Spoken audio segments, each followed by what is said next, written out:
Angelini हवेली में dinner bell बजी, धीमी, भारी, जैसे कोई बुलावा नहीं बल्कि चेतावनी हो। दवीना वहीं रुक गई। उसे इस घर में आए अभी 1 महीना भी नहीं हुआ था और फिर भी हर दीवार, हर गलियारा ऐसे रहस्यों से भरा था जिन्हें जानने के लिए वह कभी आमंत्रित नहीं की गई थी। दवीना, किसी ने पुकारा। उसने गहरी सांस ली। मैं ठीक महसूस नहीं कर रही। शब्द मुंह से निकलते ही खोखले लगने लगे। अफसोस, गैब्रियल ने शांत स्वर में कहा, क्योंकि तुम जा रही हो। दवीना का दिल तेजी से धड़कने लगा। क्या तुम्हें सच में मुझे आदेश देने का अधिकार है? गैब्रियल थोड़ा झुका। उसकी आवाज धीमी लेकिन ठंडी थी। क्या तुम खुद बॉस से पूछना चाहोगी? वह जवाब दे पाती उससे पहले ही एक मासूम आवाज गूंजी, दवीना। मिकी दौड़ता हुआ आया, चेहरे पर वही बेफिक्री, जैसे यह दुनिया खून और साजिशों से बनी ही ना हो। वो बहुत सुंदर है, मिकी बोला। क्या वो मजेदार है? गैब्रियल का चेहरा तुरंत नरम पड़ गया। अच्छे मेजबान बन रहे हो, मिकी? बिल्कुल, मिकी मुस्कुराया। मैंने सबको सबसे अच्छे छिपने के ठिकाने दिखाए। दवीना उसे ध्यान से देखने लगी। आज वह बड़ा लग रहा था, ज्यादा आत्मविश्वासी, इस घर के लिए कुछ ज्यादा ही। उसे याद आया, कभी वह खुद भी ऐसी ही थी, जब तक उसने यह नहीं सीखा कि आत्मविश्वास की कीमत क्या होती है। क्या हम डिनर पर चलें? गैब्रियल ने पूछा। हम बच्चों की टेबल पर हैं, मिकी ने गंभीरता से कहा। आप नहीं आ सकते? ओह, दवीना हिचकी। तो शायद मैं तुम्हें ले चलूंगा, मिकी ने तुरंत कहा। वह चौंकी। लेकिन आज तुम्हारा जन्मदिन है। इसीलिए, मिकी बोला, मुझे तय करने का हक है कि मैं किसे साथ ले जाऊं। आसपास की बातें थम गईं, नजरें उठीं, मुस्कानें तेज हो गईं। चलते हुए गैब्रियल ने दवीना को देखा। तुमने मेरे अंकल को अच्छे से संभाला, वह किसी के बस का नहीं। तुम नहीं चाहते कि उन्हें मेरा बैकग्राउंड पता चले?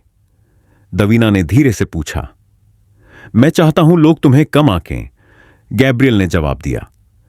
डाइनिंग हॉल एंजेलिनियो से भरा था, चेहरे जो दशकों के अपराध, ताकत और गुमशुदगियों से जुड़े थे।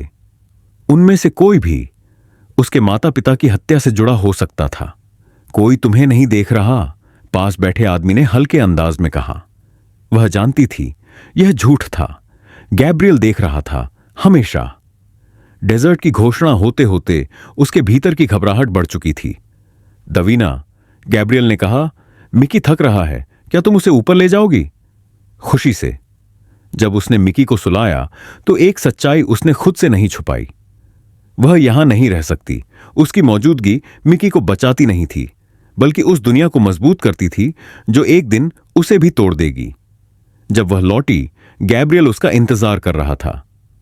तुम पूरी शाम बेचैन रही हो, उसने कहा। जो भी है सुलझाओ, हम कमजोरी नहीं दिखा सकते। हम? दवीना तड़प उठी। यहां कोई हम नहीं है।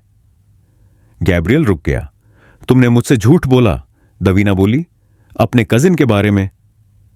मैंने कुछ नहीं नकारा, गैब्रियल ने शांत स्वर में कहा, सिवाय इस आरोप के कि मैंने झूठ बोला। तुमने मेरा इस्तेमाल किया, दवीना की आवाज कांप रही थी। मैंने साफ कहा था, मुझे तुम्हारे कामों में शामिल नहीं होना। तुमने हमारे नेटवर्क तक पहुंच मांगी, गैब्रियल की आवाज ठंडी हो गई। और वादा किया था कि बेवजह कुछ नहीं देखोगी। उसकी सांस अटक गई।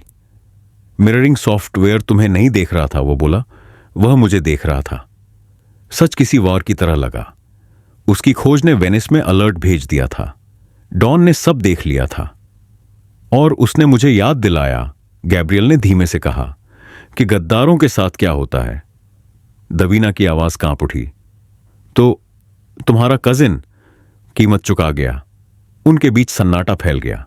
इतने समय तक उसने गैब्रियल को दोष दिया, लेकिन गलती उसकी थी, उसकी जिज्ञासा, उसके जवाब पाने की जिद।